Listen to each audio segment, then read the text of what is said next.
love it. Okay, so hi guys. Long time no talk. We're rolling into season 2. I'm not sure what episode this is going to be, but today we are talking about ADHD. This was a listener requested topic, and this has come up several times, so we thought we would bring this up. And I just want to preface, April, I don't know if you know this about me, but I am not a doctor. What? I You know. mean there's no degree on that wall back there next to the quilt? That's I right. don't know if people can see that in the frame when we record. I think it's just Yeah, I like can always the turn it a first little. there. But anyways, Yeah. Okay. So, everybody, this is just a situation that I went through. These are my opinions and April's and things that we feel and think. And if you feel like this speaks to you or something you need to discover more of, obviously, like we encourage you, go to your doctor and start there.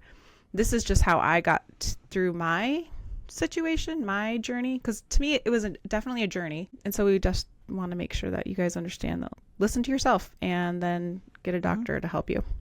but yeah, this might give people ideas or encourage them to go down that path. Yes, I agree. Right. Mm-hmm. Okay, so I want to start off by talking about how I got to the conclusion of my narcolepsy. So, not my narcolepsy, my ADHD. But I want to go ahead and start there because there's a lot of back and forth in this. So I'm going to do my best to give you guys the full story, but the timeline's kind of wibbly wobbly because of how I found out. Okay, and how it affected me. Because you didn't find out as a child, right? No, I like- definitely did not. Popular knowledge or whatever, boys get diagnosed as kids a lot. And girls Yes. do not. Even though boys and girls, I believe, have the same prevalency for ADHD. So, I believe so. Yeah, That's and probably why I- your journey was weird, because you're not a boy. Right. Exactly. That's 100% it. Because when I was young, ADHD was like the hyper. The hyper was everything. And so ADHD then became ADD. And then there's this big separation between the two. And really the only difference is one is hyper, one is not. And it's physically hyper. It's Kind of like, not. yeah, physical outward manifestations versus what's going on in your head. Right. Unseen, not sickness. I don't like calling it that. It's just unseen. You can't tell. Struggles, maybe. Yeah, and I do know that because many girls are able to kind of manage their thoughts differently, they have less tendency to show it physically. So that's why most girls, even though they have it, don't show it as early as boys, generally. Again, not a doctor, not a statistics kind of person, but if you go and do your own research, you'll see it's like an overarching effect of like most girls are figured out that they have it much later. It's not always as late as me, but much later. Okay, so I'm going to start my story with kind of a horrible boss situation, okay? I was working for an insurance company, and actually it wasn't even that. It was like a disability center. So we worked for one of the big three, and they would call the one, like if you worked What is the in big Ford, GM, or Chrysler, which are the big things in Michigan, the big car manufacturers, they have this insurance place you call, and if you have to go on disability because you hurt yourself, or workman's comp, or FMLA, that's a Family Medical Leave Act. If you use any of those benefits, then you call this hotline, and then they handled it all. So Okay. I was working in this office, and this to me was like a big girl job, and I worked really hard to get there. And anyways, all of that matters because once I got there, it's really far away from me. It was about an hour and a half drive, give or take, depending on the day. That's a really long drive. In your 20s? I was in my mid-20s. Okay. So this was a big step up for me, better benefits, better hours, more vacation, all the things. And so I was really pumped to have this job. But you were driving how far? Like One an way? hour and a half every day.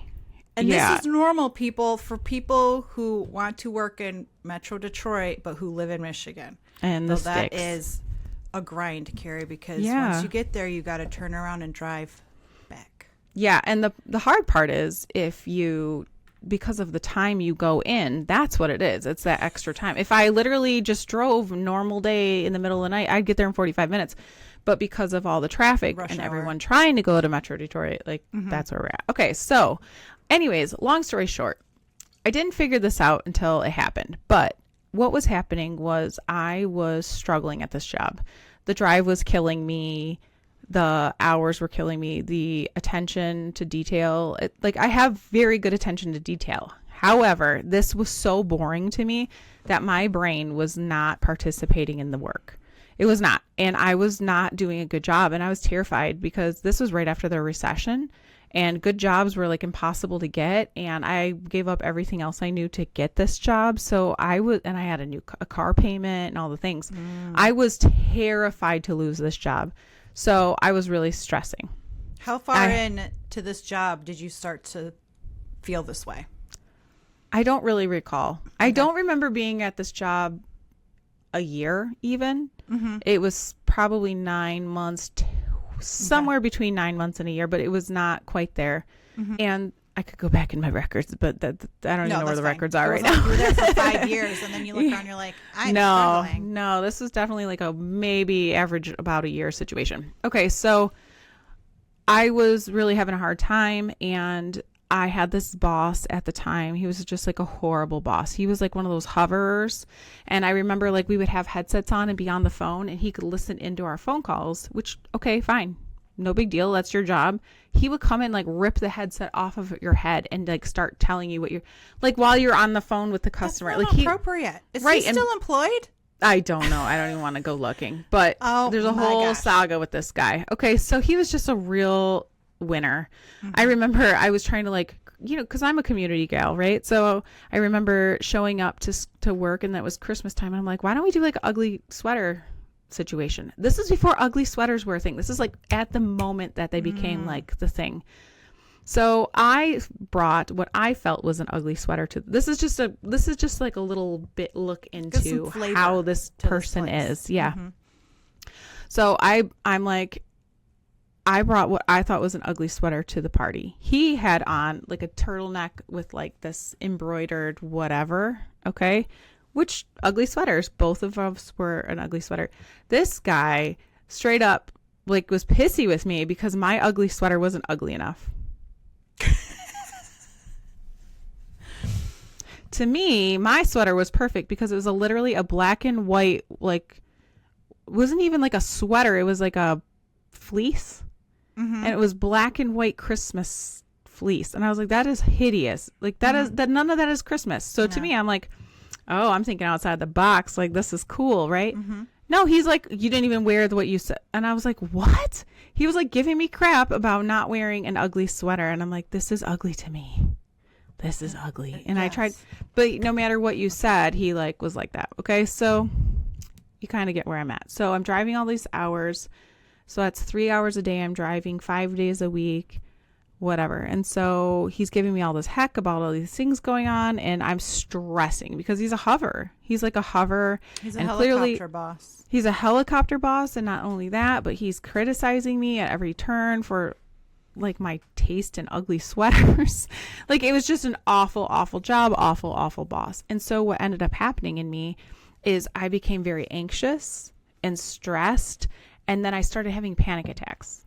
And I would constantly be panicking about every situation I was in at work, every phone call, every paragraph, every period, everything I wrote was like a constant situation where I knew at any second he was going to come out of his little hole and take that headset off you. And and at the time my mother-in-law worked there too, and he was doing the same crap to her, but like not the same.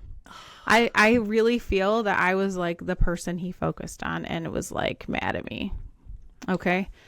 So anywho, we're going through all this stuff and I'm having panic attacks and I got called into his office for something and I just started sobbing. And I'm like, dude, and I'm not going to say his name, but dude, I am like, I'm not okay. Like these things are happening to me. I'm driving all these hours. Blah, blah, blah. And this is right before I got put on 410. So it became better, but it was still just like this chronic feeling of just like anxiety, like every second. And Sunday I would get the Sunday blues, but like the anxiety would start like when I woke up. The Sunday scaries. So bad. Yeah. Yeah, instead of just being sad about going to work, I was like terrified. So he suggested to me at the time, why don't you consider using your employee benefits and getting your 5 free, you should talk to somebody. Mm-hmm. Yeah, get your 5 free counseling. And counseling and psychology was like not like something I was really interested into, but I never even considered I needed it because I'm like, I'm fine, right? Everybody's fine until they're not. And then they're like, oh, I've needed this the whole time.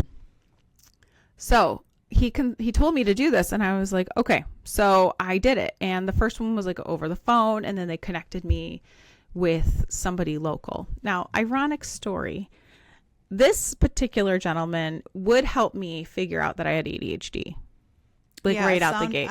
When he mentioned that to you, I'm like, okay, well, he gets a half a bonus point for. Yeah. Oh, no, I'm sorry. Not him. That was my boss. The psychologist that I got referred to, he did help me immediately figure out I had ADHD.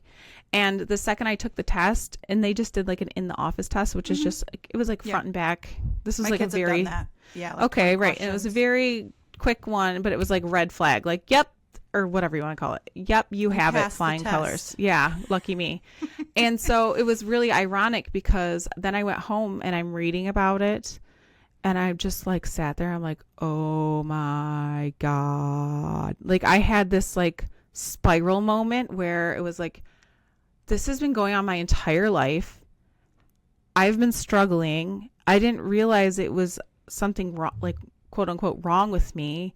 At the time, that's how I felt. I just like did this whole doom spiral of like the feeling of like grief. I had all this grief of like what my life could have been had someone helped me, had I known, had I got to be medicated, like just on and on and on. And it was just like this whole grief. I went through all the stages and it was just awful. But at the same time, I started to feel relieved. And like understand that, oh, this is how my brain is wired. It's just different, you know? So what I wanted to do is just touch on that of like, if you should end up getting ADHD tested and it comes back like the way it did for me, I just want you to know it's okay. I think that I was really, really, really hard on myself for a really long time because of, if you refer to our episode about expectation versus reality, I had this expectation that I needed to be like everybody else. But the reality is like I was not running with the same engine. So for me to continue to think that I needed to be like everybody else was really unfair. It was really unfair for me to treat myself like that. And I held myself to this very high expectation and something I really just couldn't do the same. And I really had a lot of regret and grief over it. And if anybody gets diagnosed and you have this too, like, I just want to remind you, it's okay. We all figure things out in our own time and in our own way. And I hope you have a great comeback story because mine's freaking badass. Okay. And like, you're just because like your life before ADHD diagnosis is not invalid or less than.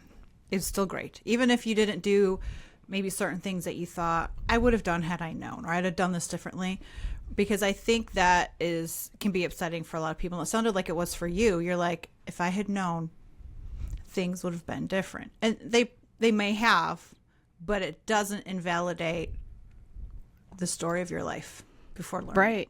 Yes. Completely well said. Because, yeah,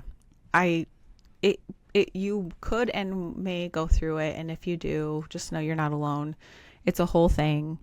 If you go on Reddit, I'm sure there's a ton of people out there. I believe that's where I started seeing it was a trend where people are, and even when you get a diagnosis in other areas, it can feel the same, Yeah. So when you were meeting with this therapist, did he say, have you considered that you could have ADHD? Like, how did he bring that up to you? And what did you think when he first brought it up, even before you took the test? Were you like, no? So when this happened, I was 28. Mm-hmm. So it was like a while ago now. Not that I'm that old. 4 years ago, Cary. Okay. 4 years ago. Yeah. So I don't really remember 100% how I felt. The things I do remember are taking the test, coming home from the test, and actually, honestly, I remember driving home from the test like in a catatonic state, like, what just happened? it was a moment that changed me for sure, being in that office and someone looking at me and going, oh, I can tell what's wrong with you immediately. Here's the thing. What's going on. And then reading about it and then him telling me about it. And I just sat there like, I'm sure I was in shock, where I was just sitting there like, what is happening right now? Because honestly, I don't really remember much else after that. Like, I remember, so this is the ironic part I was mentioning. The guy that told me and diagnosed me as ADHD and got me the medication for ADHD also had a severe ADHD. I remember he would schedule me for appointments and then just completely not write them down. He would forget, like, all the things. And I was like, yeah, I wonder if this guy knows that he's got it too. You know what I mean? So it was really ironic to be diagnosed by someone who definitely has it. But it's probably because he's listening to you and he's like, yeah, I know. When I know one. Yeah, he's like, oh, I got your number. This is the same number as I have. But I don't know if he was medicated. I wonder how many appointments she's missed this week. I have missed 4. Right, yeah, 100%.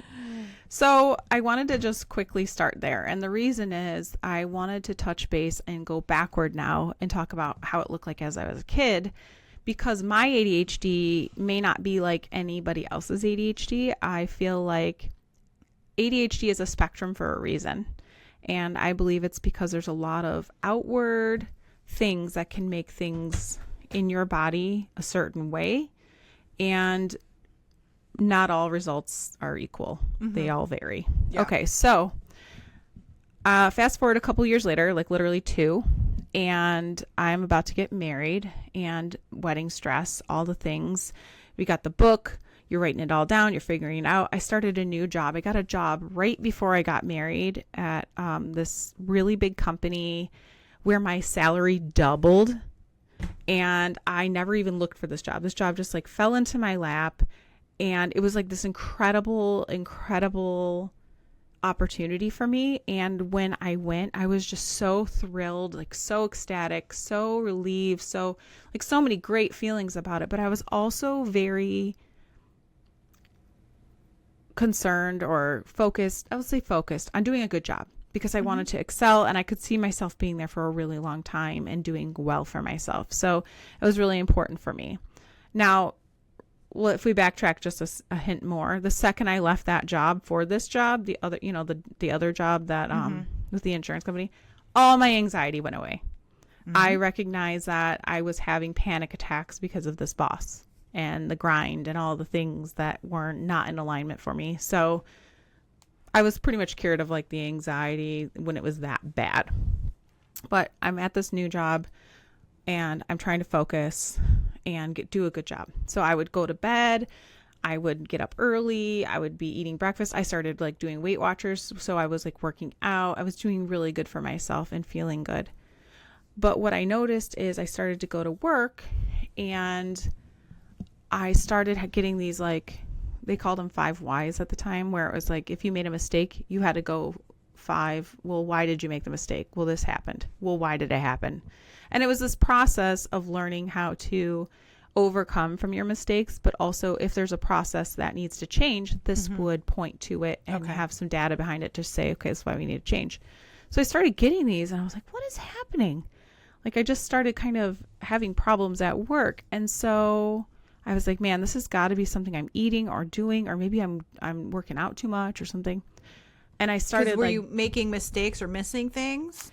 I was like missing stuff. Sometimes it was something was getting entered in the same time as me. So it was kind of like a fluke, but I could have caught it. I was just skipping steps, missing steps, doing like just getting the job done instead of like going through and being as thorough as I could. Because this was a job where it was like data entry.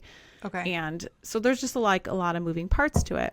So I started really analyzing what I was doing, how I was feeling, all the things. And so I started Googling, like, why am I always so tired, even though I'm sleeping all the time?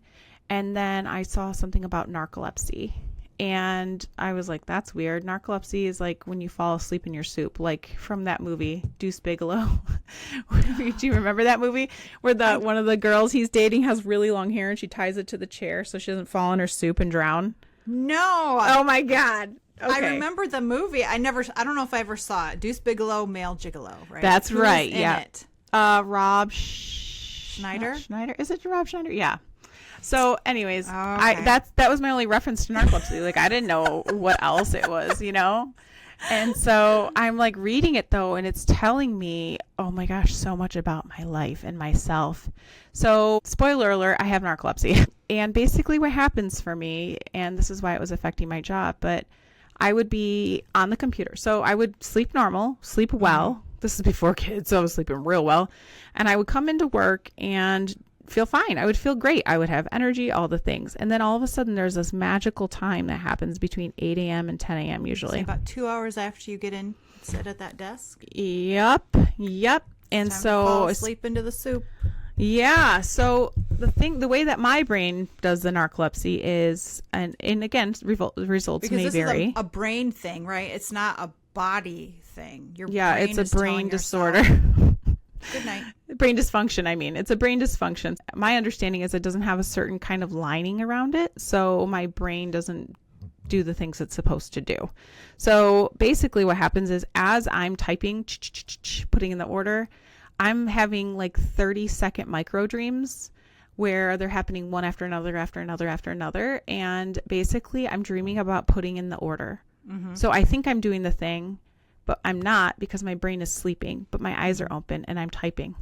And there would be times where I feel kind of drowsy and like, shake myself awake or like go get a coffee or pinch myself. But it didn't occur to me that this was not a normal thing. I had lived with this my entire life. I'm like, oh, I'm just tired. No, I am not just tired. My brain is literally shutting down on me. And so I'm reading about it and I'm like, oh my God. So enter second moment that changed me, where I'm recognizing all these things from my childhood where I would sleep freaking 10, 12 hours, go into school, sit at my desk and then be sleeping while I was awake. Nobody could tell I was sleeping. Because your eyes were open, right? My eyes were open and I was just sitting up. there. You're not falling. You're not falling in your soup like the lady in the movie. Yeah. So it's a hidden illness, basically, or dysfunction. It's hidden. No one can tell that I have it unless I say I have it. And the thing that happens is for 2 hours, it's a freaking nightmare that I have to sit down and be focusing while sitting. And I just constantly try to stay awake for 2 hours. I can't focus on what I'm doing. I'm just trying to stay awake. I'm battling on the inside. Okay. I'm moving around in my seat. I'm trying to like wiggle. I'm stretching. I'm like keep like making my eyes open. I remember I would have bruises on my leg from like trying to pinch myself. I would go to the bathroom. I would do all these things to stay awake during that time because I had no clue. It's just like a little kid. So when you have a toddler and they're super tired, what do they do? They run around. They ramp it up. Yeah, they run around. They're hungry. They're always hungry at bedtime because they don't want to go to sleep. They're tired. And that was me. And I remember when it really hit me, though, it was like 5th grade. So I was like 9 or 10, something like that. And I was like, why does this keep happening to me? And that's when it really started. I think so I had straight A's in school until 5th grade. And that's when it started for me. So why does this matter about ADHD? Why do they go together? Well, after lots of, okay, so I'll tell you in a second. We'll put a little pause on that and create some tension. So, okay, last where I left you, I was like 28 and then I was 30. Fast forward to where I'm 40. Okay, right before I'm 40, I think I'm like 38 at this point. And I have 2 children now, and I made it through 2 babies, like falling asleep. I remember like with Liam, I still worked. So I'm taking medicine, right? Because I know I have ADHD, and the medicine is a stimulant, which is also what narcolepsy gets treated with, right? A stimulant. So we go to where my second child is born. And I'm not really taking meds anymore because I'm not in the office. So I have them, but I never take them. Well, what's happening is we're past the baby stage where I'm constantly running around. So we're in like the toddler stage. So I sit down to watch a cartoon with them while they're hanging out. And I'm like passing out. Like it's not for long periods and it's not deep, but I'm like, I will just go to sleep. And so I'm like, golly. Well, this Did has it to happen be when you were reading storybooks to them? Oh my goodness. Yes, I fall asleep reading out loud.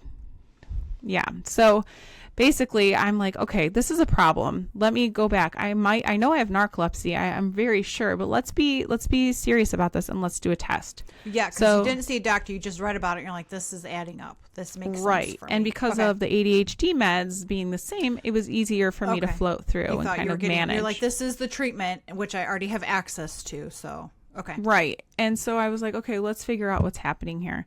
So I go and I get a sleep study, which is the first step in narcolepsy. You get a sleep study, and there's kind of like most people go in for a sleep study for two things. It's narcolepsy potentially, which is very rare actually, or sleep apnea. Mm-hmm.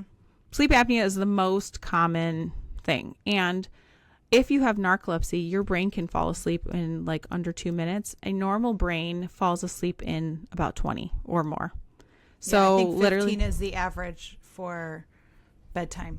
Yes. Normal humans. For normal humans. Yeah. And so it was like, again, so when you go into a sleep study, they're not supposed to tell you about the study, but I have this way of like talking to people. Well, they told me about mine. Oh, spoiler alert. I also have it. Ah, yes. Here we go. Yeah. So, okay. So they told me, oh yeah, you for sure. Like, they're like, I can't tell you that you have it. I can't give you a diagnosis. But also here's this information that tells you that you understand that you have it. Like that and ADHD so I went home. paper.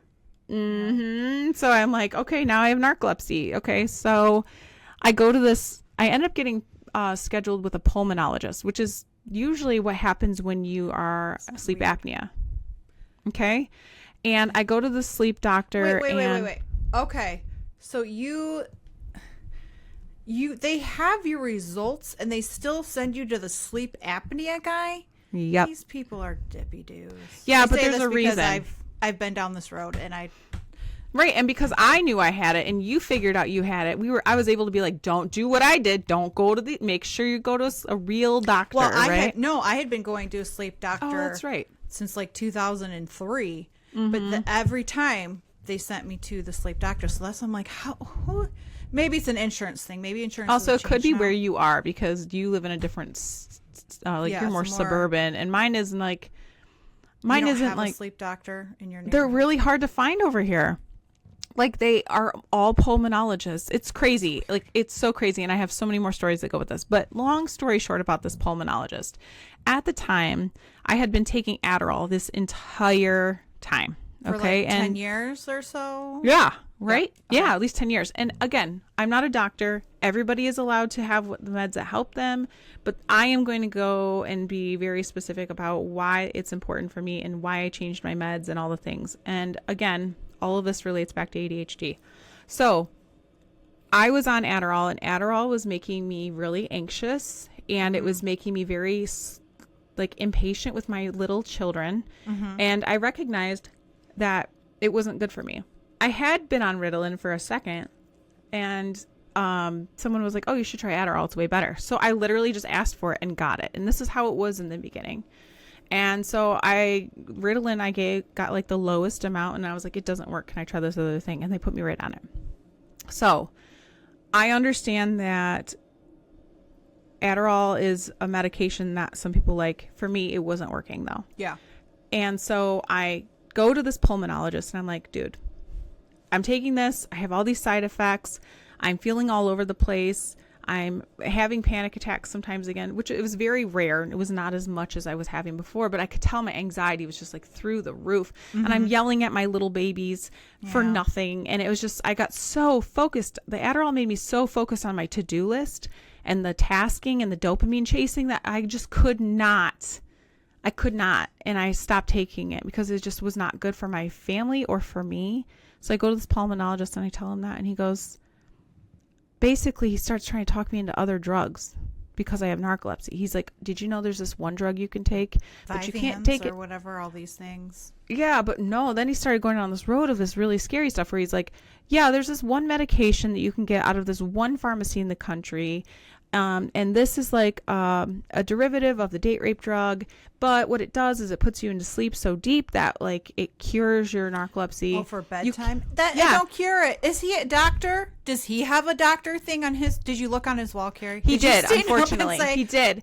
Where's but like your literally, doctor paper? He's like, oh, P.S. By the way, you can't have your kids around when you take it, and because you won't wake up. Why would I literally even suggest this to you? April, I don't know. Like, I don't really have a poker face, and I don't usually, I'm not a very, like, I'm a very blunt person. Mm-hmm. I literally sat there and I just stared at him like, with this, are you fucking kidding me? What is this crazy life? I have small children. I just told you my husband is working. Like, I need help. Crazy shifts. Yeah, he's not going to be there when you're sleeping consistently. He was on a swing shift. And so I just looked at him, and after I literally was arguing with him to put me on something else. And literally all I did is I go, okay, I will take my Adderall, please.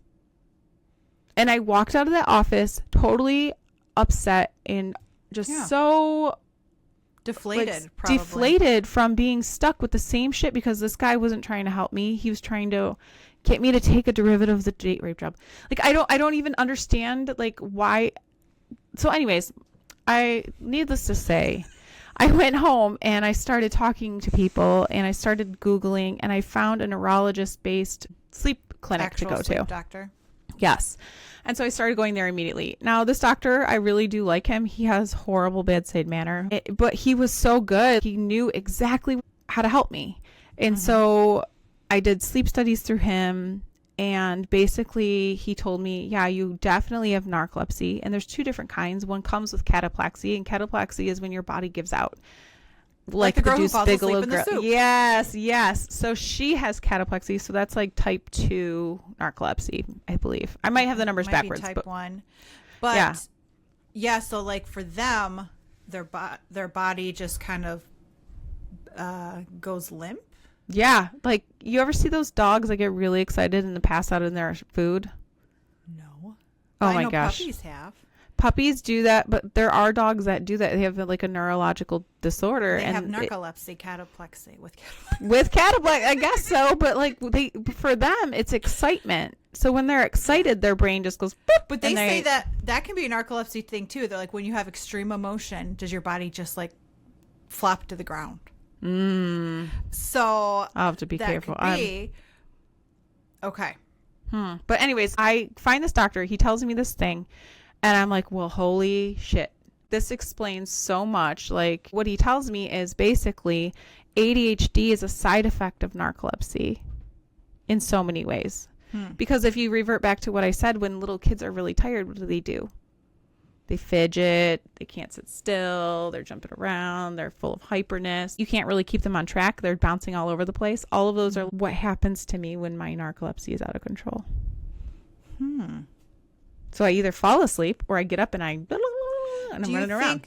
Because I know you have ADHD components going on up here, and then you have narcolepsy components, which scientists are still studying the great brain. They don't understand it completely, but they're like, this is all in the same quadrant of the brain. These things all live in there. That's why, they all fire. It's like a circuit board of it. So many different kinds. Do you think you've got narcolepsy and ADHD, and then the narcolepsy, because you're exhausted, it's just blowing up your ADHD? It's like making it bloom. Right. So good point. So as he's telling me this, he's telling me things that I laugh because I think about how my life was when I was young and 20 and no one was telling me what to do.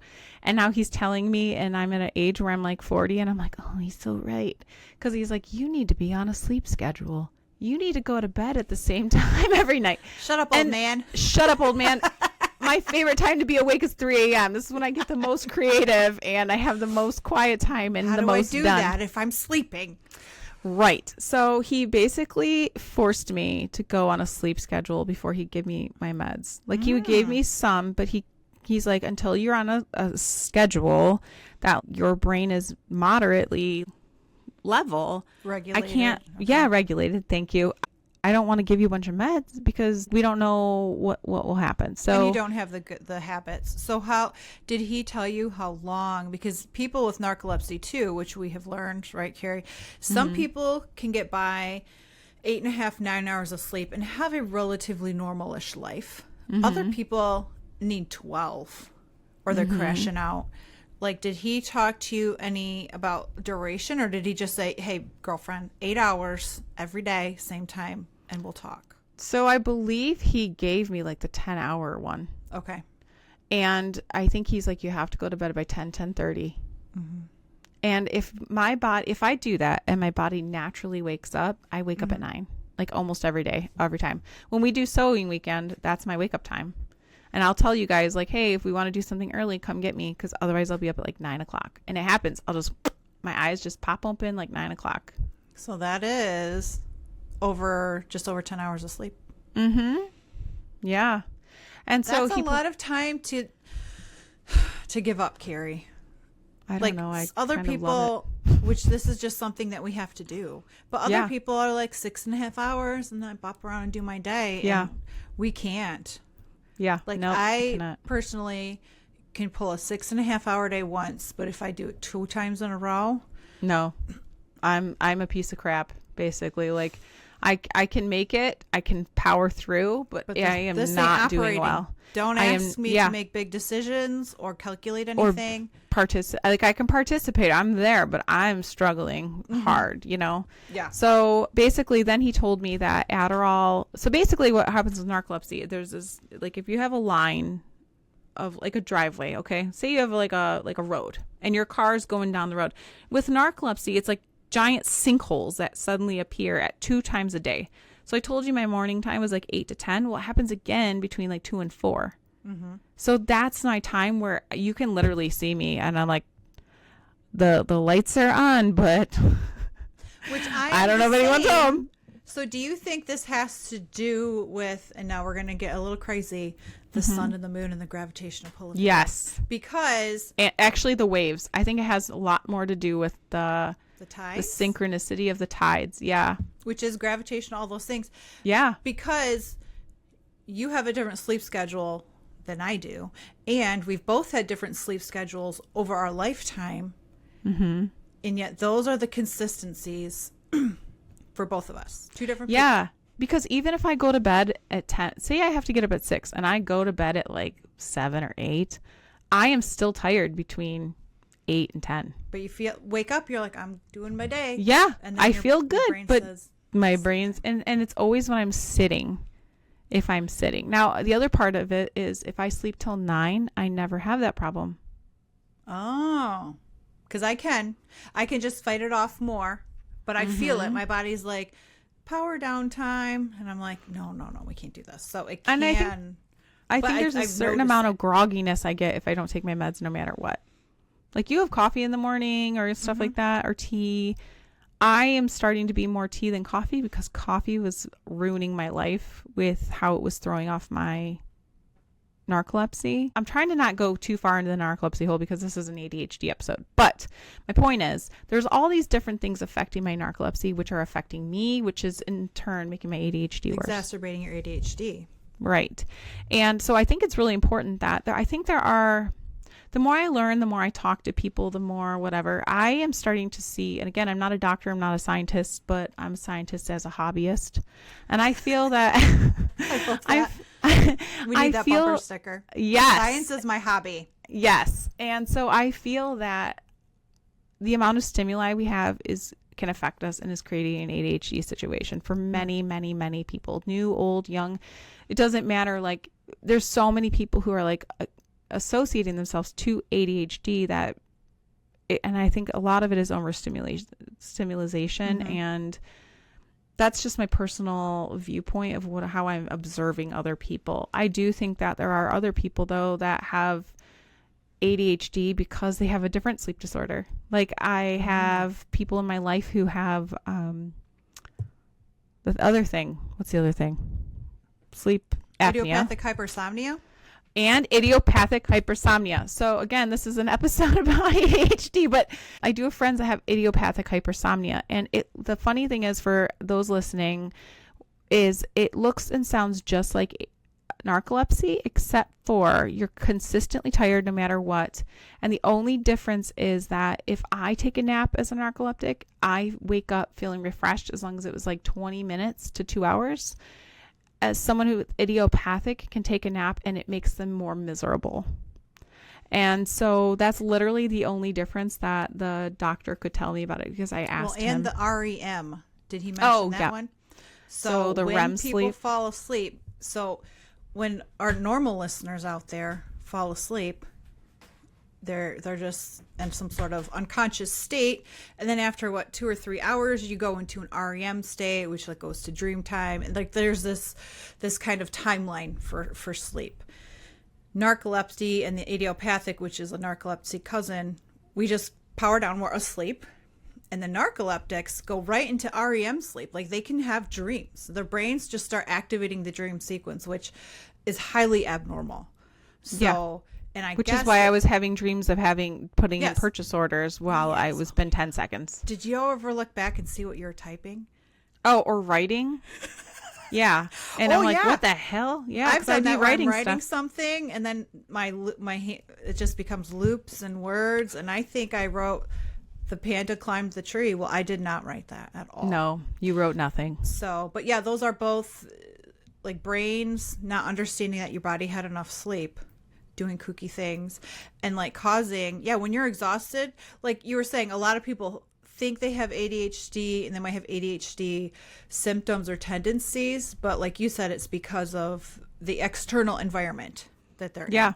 For you, you're hardwired with it. There's two different, so you, even if your environment is not highly stimulated and if it's perfect, your brain still has this ADHD wiring every day operating your system. So I did some more. So after this, I actually did some sleep studies. And funny thing about narcolepsy is there are new medications coming out to treat it. But because narcoleptics have such a freaking hard time living life, that they rely on their meds to basically operate. So essentially, no one wants to do the trials for the meds, because you have to go off your meds to do the trials.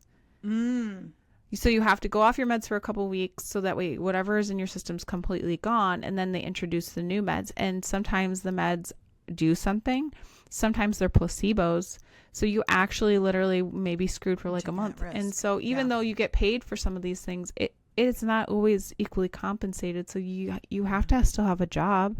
How do you have a job if you can't wake up? Or how do you have a job if you can't stay awake or keep your things on? Because basically, again, reminder, the narcolepsy drives the bus and the ADHD is what is the byproduct of it. So if I'm not taking my meds, the ADHD takes over and I forget things and I am sporadic and I can't stay focused and I can't meet deadlines. And how do you have a job and get paid and have children? Or operate a motor vehicle. Like that was a big problem for me back before I understood what I needed to do to live a healthy, safe life. Falling asleep at the wheel was all the time. All the time. And my family, everyone seems to be sleepy. My dad, I remember I telling him this, and he was like, yeah, I do that too. I'm like, it's not normal. He's like, sure it is. You just got to open your eyes real wide. And honestly, so, and I know that like some people would turn up music and roll down the windows, but for me, that makes me more sleepy. It's like lulling. So I have to turn the radio off and it has to be completely silent. Or I have to call and talk to somebody, and sometimes that's. But you know what's interesting to me too is like this is a very to me it is definitely a disability. It is a Spoonie situation for sure. It is listed under the Spoonie situations. However, it is not a disability recognized by the government. No, it's terrible. Like it's scary stuff. Yep. And so I take my meds every day, and I am aiming to have more jobs that I don't have to drive far, or I don't have to drive at all because of how our work weeks work, you know? Yeah. But anyways. And you'll know what to do. Which is really cool for people like us. We're probably the least prone to falling asleep at the wheel because we know the markers when we're driving, if we're struggling. Well, we're hyper aware because we're terrified. Other people are like, oh, I don't know, I just felt sleepy. I fell asleep. I'm like, no, you can't do that. Yeah, we can keep going on this, but really we have come up with like many things we do that basically keep us in a safe zone. Mm-hmm. And we know our bodies and we're conscious and we're very accountable, because I could hurt. If I fell down the driveway and rolled down, falling asleep, which it doesn't work like that really. But my point is, like, if I cause harm to myself, whatever, right? But if I hurt someone, I would never forgive myself. No. I know that like I will never, ever be in that position. Mm-mm. So when we relate this back to the ADHD, and like I said, when you have to still have a job, all these things are factors that you're fighting against all the time. And then if you have kids who are like, I'm hungry, you're trying to like just stay awake and do all these things and get your job done and stay focused and all this stuff. But it's almost impossible because now you have new things you have to like shuffle on your plate, you know? And you have to pay attention to all of them. You can't say, well, I'm not going to have a job today because I have these kids to take care of. Yeah, or job, I'm not going to have kids today because I have job. Mm-hmm. But they're all there. Yeah. So, and if there's an episode that people want to hear where it's like, okay, how do we manage narcolepsy? How do we manage our ADHD? Like, we can have those things too, because I have cut out a lot of things and changed my brain to be streamlined as much as possible, so that way I can be successful. It did take a lot of understanding and forgiveness to myself, because that's the other part. So when you find out you have ADHD and you go through this, because for me, having that childhood where from 5th grade on where I could not stay awake, I could not pay attention. I mean, I was a straight A student too, all F's and D's. Nobody figured that out for me, which it still blows my mind. Nobody wondered. And the only time that like I would do good in school was in the beginning of the year, because it was a fresh start and it was exciting to me. So the first 6 weeks I'd be game, and then the next whatever many weeks, I was like, forget it. I'm already bored with this, because my ADHD was like, this isn't new or exciting anymore. So it's not keeping your interest, and you can't, because I know for a lot of people, if you get bored, you can tell yourself, this is boring, pay attention. But the ADHD brain is like, no. Why? No. The ADHD brain does not want to do that. Will it to do that. You can't wish it, you can't will it. It just does not happen. It's not like your hand where you say, hands, stop gripping that ball so hard, you're hurting yourself. You can tell your hand you can't tell your brain to stop. No, it's rogue. It's definitely a rogue situation where you're just there for the ride. When I met with the sleep doctor and we talked about my medication, we talked about going right off the Adderall, which I was so grateful for. And I went on like not Ritalin, because like what's interesting is that, and maybe not everybody knows this, but like Ritalin, Adderall, those are like name brand kind of names. The generic names. Or no, there's the name brand names. Yeah. Yeah. And then the generic names have different names where it's like looks more scientific, or there's other dextroamphetamine. Yeah. All those things. And all those things. But there's other ones like Concerta, which I didn't know this, but I've been taking that and not Ritalin. So but I didn't. Concerta is not a Ritalin, or is it? Concerta? No, it's not it's the same chemical stuff. As Ritalin, but it's a different name, because Ritalin is a different name. Okay, so it's all like different names. Like it's like saying Mickey Mouse versus Minnie Mouse. Why do I always use Mickey Mouse for everything? Disney it's like things? Mickey Mouse versus Tom and Jerry. Like both are cartoons about mice, but one is, you know what I'm saying? So like, that's how that works. So I've been on that for like a long time now. More than 3 years. Because I feel like I went off Adderall when my daughter was born. So that's like, she's almost 9. So I have been trying to take different things, or I would take it sparingly, or take half or whatever. And now I'm at a place where I take it every morning, and it gets me over that first sinkhole, Okay. And then as it gets closer to the second sinkhole, sometimes I will have tea in the early afternoon because I know I'm going to have that. Or I take half of my med, because otherwise I'm up all night, and then it creates this horrible cycle for me. And that's what Adderall is doing. Are you saying your brain is like, there are so many possibilities? I don't get tired. You're like activated. So or you is know your how, body like go? Is it your brain going or your body or both? both. I just am so focused on all the things I'm doing that I don't even think, oh, I need to sleep or eat. That was the other thing with Adderall. Like people take it and they're like, I'm so skinny. I was not. I was not a person who got skinny. I've always been about the same size no matter what. For me, I just didn't eat and my body's vitamins were dumping. Like I had no vitamins in my body. I was tired because my iron was low. My vitamin D was gone. And I mean gone. Like there's not a trace of it in my body. Eating healthy or anything because you're just like, I'm busy, I'm doing stuff. No, I was just so focused on that. getting through everything and doing it and clearing the schedule and clearing my to-do list that I wasn't even like doing fun things. I wasn't planning anything fun. I was just so hyper focused on everything. Are you getting like other cool things done that you normally wouldn't get done? Do you know what I was doing? I was obsessed with shopping. Because if you go back to like the so you had a hyper focus on something else. Medication gave me a super hyper focus, but I was focused on the hunting gathering. It was the gathering. So I would go to the store and buy stuff for like 10 different projects because my brain said, oh, we need these I would remember I need these for the house.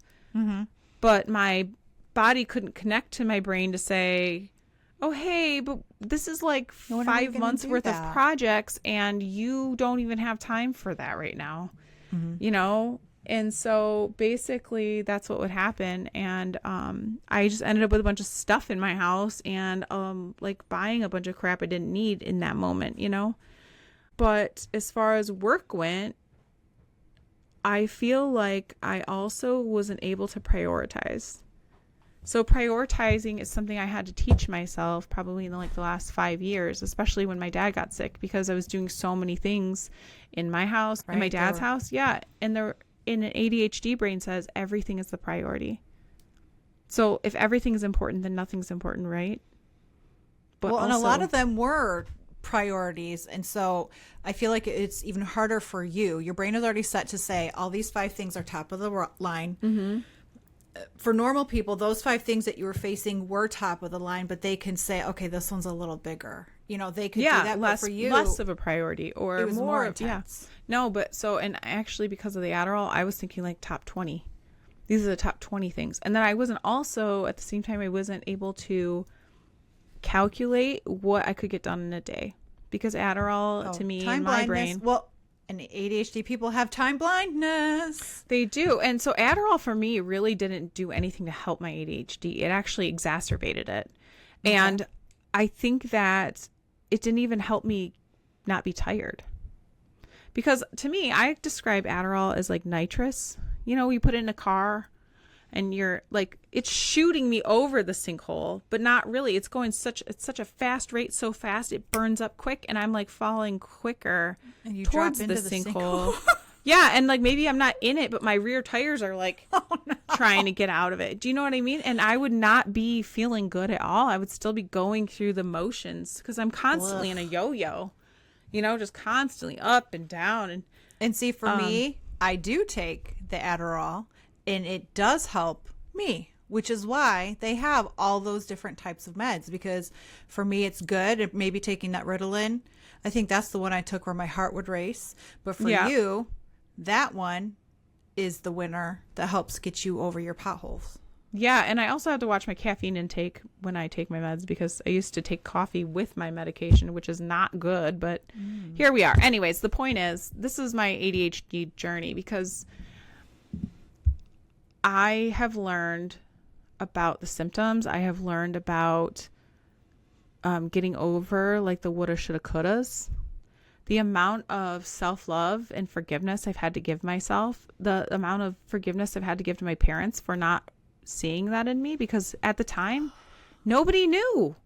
Unless you were it's hyper still annoying for no one to check in and be like, why does Cary not do school anymore so good? Cary is a person who likes to do a good job and stuff. Like you as a child, you liked those things. So, and I know parents are busy, and didn't you think maybe your dad had it too? So maybe he's just like my dad, he's like, everyone falls asleep at the wheel. No, it's weird. And your dad's like, yeah, everyone does crappy at school because it's hard and boring. I mean, do you think that was kind of going through their minds? Like, yeah, whatever. I think it wasn't because of the child I was. I was such a nice child. I was a calm child. I was a quiet, like not even quiet. I was silly and funny, but I wasn't hyper. I knew how to behave. I knew how to do things, but I didn't know how to do them in school anymore. And because I could get straight A's in the beginning of the school year, they're like, oh yeah, it's a choice. They thought it was very much a like a choice for me, that I was too busy socializing. Like I remember looking at my report cards and being like, Cary is such a great pleasure to have. This is like the constant, and anyone out there that has ADHD can probably relate. Cary is such a pleasure to have in class. She is so helpful and so delightful. If she just spent more time focused on her studies instead of socializing, she would be a star student. I feel like all teachers need to have this as a memo. Like, hey, when you find yourself writing this in a child's report card, pause to ask yourself, could they have ADHD? Maybe just slip one of those pamphlets to the parents, because that is like a moniker of this symptom, of this,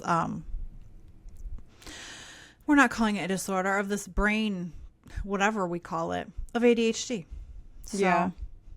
So there is one more thing I want to just talk about too, really quickly, because the process to be diagnosed with ADHD is a little bit more than I thought it would be. So I just want to quickly tell the listeners about what that looks like.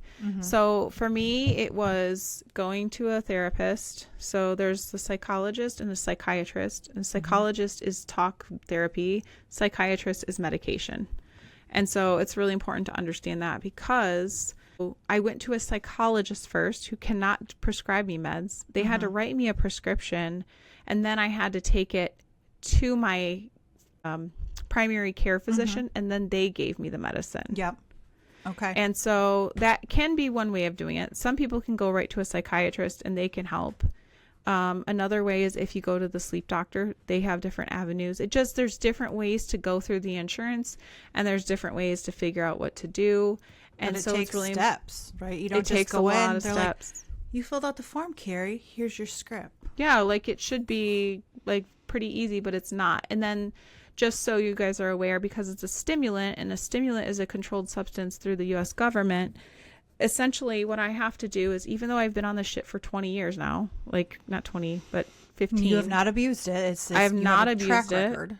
I have, there's no, like, I've even asked them to take me off doses that are high back to the lowest ones, because because you can actually become intolerant to the meds, especially if you're taking it all the time. So when I feel like I don't have to take them sometimes, and I'm just having a crash day or I'm sick, I don't take it at all, because I just let my body rest.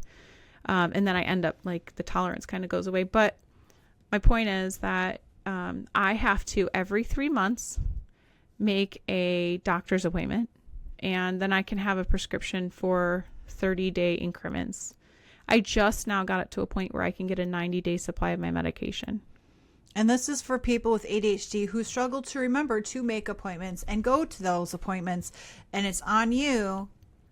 I know this because I have people in my family who have this. And it's similar for me with the sleep thing, and you too. It's so... I wish they could be like, listen, this person has been doing these for 5 years. They have established blah, blah, blah. I will give them a year script. It's like having, and this is going to sound really crass, but this is like a dramatic way of saying this. It's like having someone who, you're helping someone in a wheelchair, but you're putting the thing they need inside a building that has no ramps. It's like you're not helping anybody. You're like, you're offering help, but you're not really helping anyone. You could get in there. It's so guess what? You're scooting your butt up the stairs and you're dragging your body in. And like, I know it's, again, very dramatic, but the point is, like, that's how it feels, because I'm like, you just are creating more and more barriers for me. More and more problems. And with people, I don't want to say with people with real problems, because my problems to me are manageable, and I've gone a really long journey to, like, get them here and understand my symptoms, to understand my diagnosis, right? I feel so horrible for the people that, like, really have problems, and, like, the bullshit that you have to go through just to get the normal stuff, you know? But the thing I wanted to say was that, so I'm now finally to a point where I can get a 90-day supply, but I still have to see a doctor every 3 months.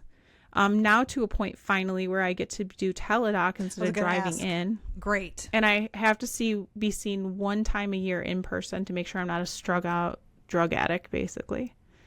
There's all this shame that comes with having the medication. And it's because of how our government controls everything and how it's sold and how there's not access to a lot of the stuff for people who need it. Well, and people can abuse it. And people who don't understand it, like you were talking about intolerance.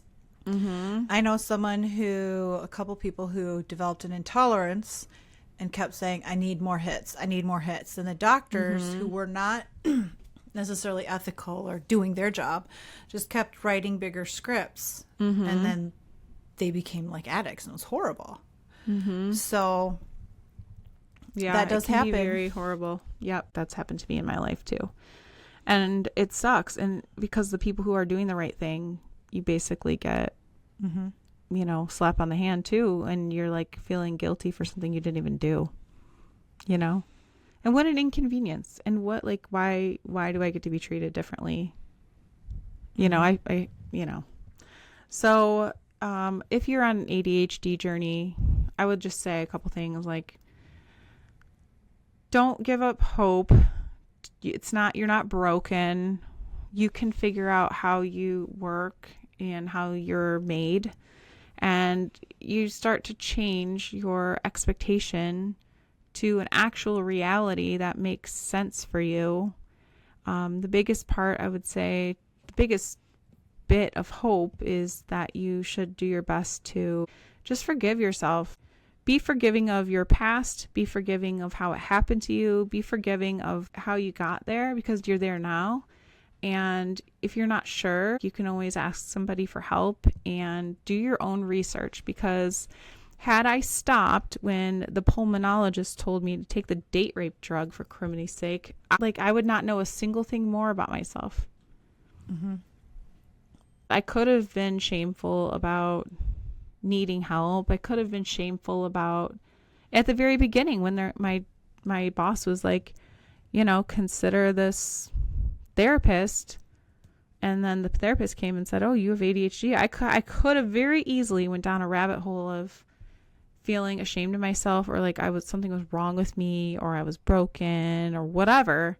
But instead, I took a breath, looked at the tool that the universe put before me, and I said, okay, now I know what to do differently. You get to choose how you come back from things. You get to choose how your story goes. If you want to be the victim and, oh, this thing's happened to me and poor me, like, you're welcome to do that. That's your choice. But is that going to give you a good life? Is that going to give you a tool? Is that going to lead you on a path that's better?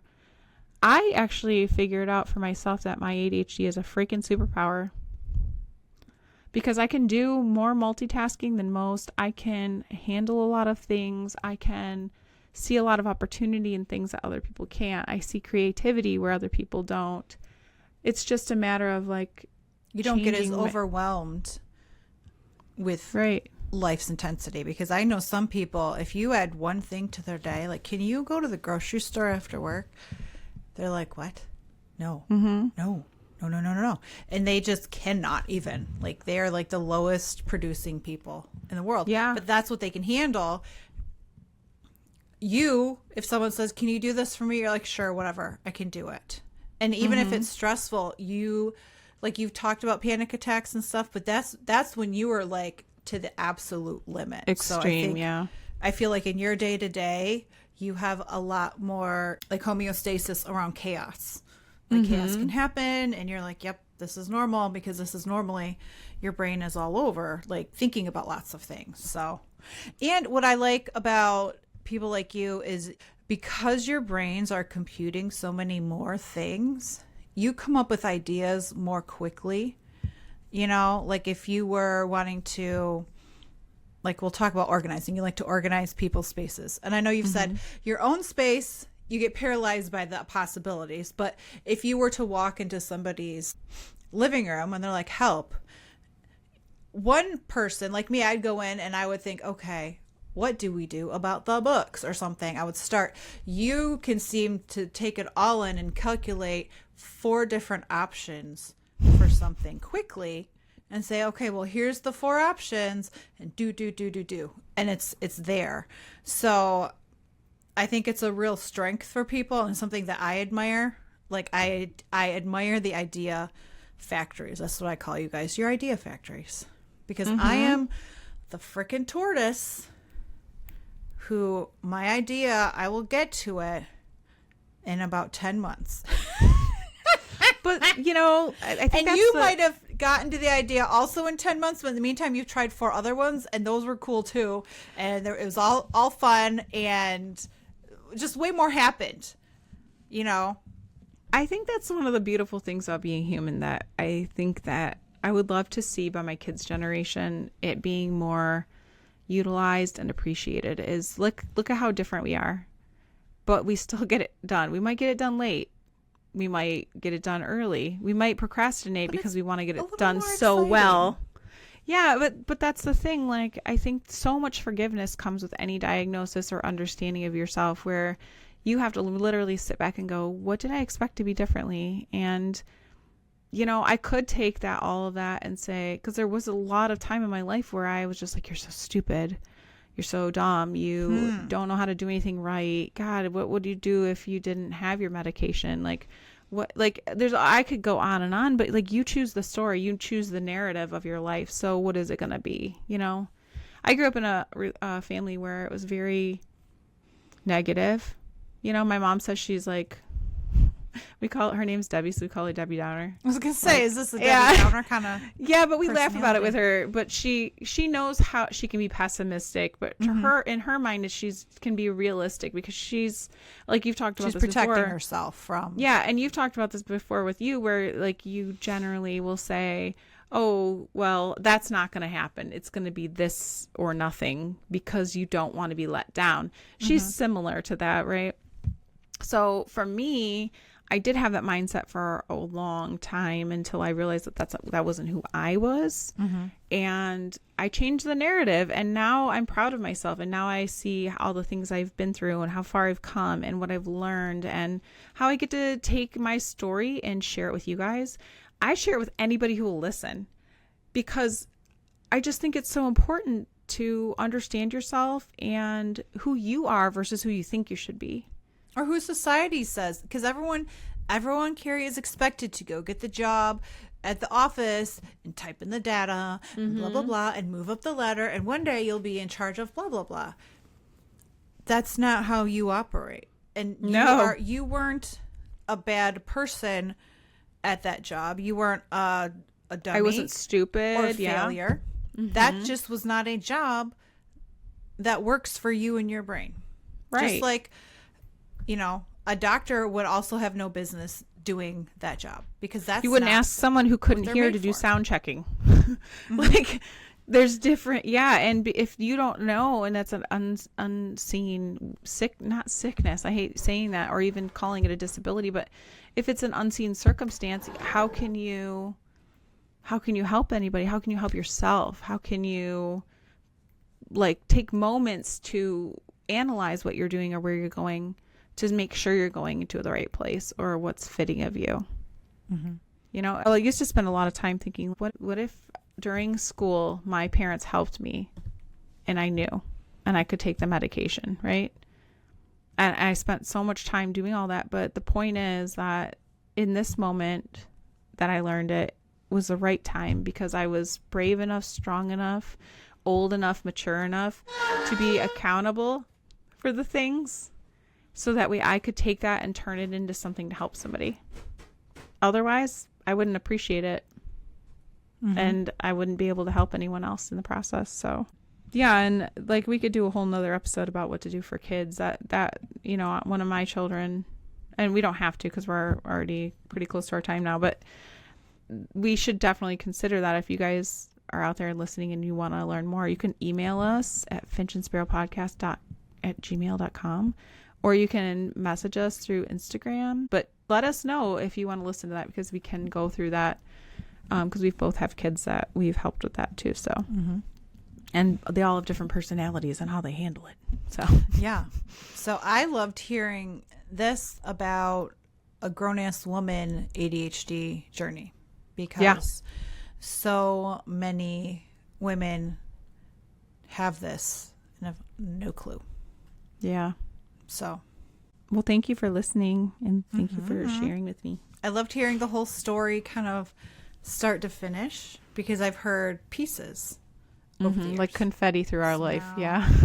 Now it has a full trajectory. So, okay. Until next time. Until next time. See you guys.